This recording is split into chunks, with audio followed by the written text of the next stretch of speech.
The United States Supreme Court has ruled on the constitutionality of Chicago's prohibition against owning handguns.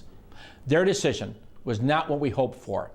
I'm disappointed by it, but it's not surprising given the court's prior decision to rule against Washington, D.C.'s handgun ban.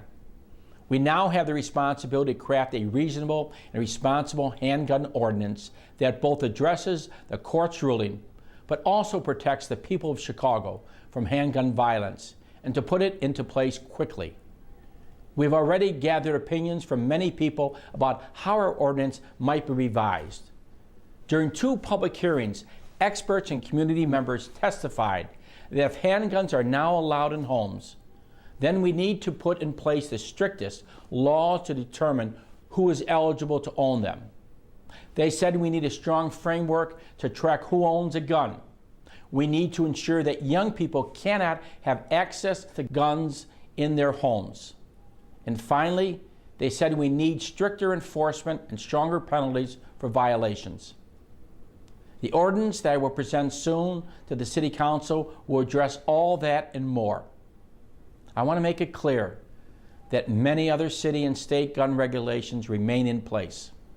I also want to make it clear that despite the court's ruling, I am more determined than ever to continue Chicago's fight against gun violence.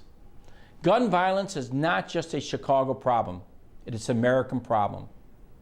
In 1 year, on average, more than 100,000 people in America are shot or killed with a gun. Think about that fact. Every year in the United States, more than 3,000 children and teenagers are killed by guns. Think about that fact. Gun violence impacts societies in countless ways, including medical costs and costs to the criminal justice system, costs that taxpayers of America must pay. Think about that fact. Think about it.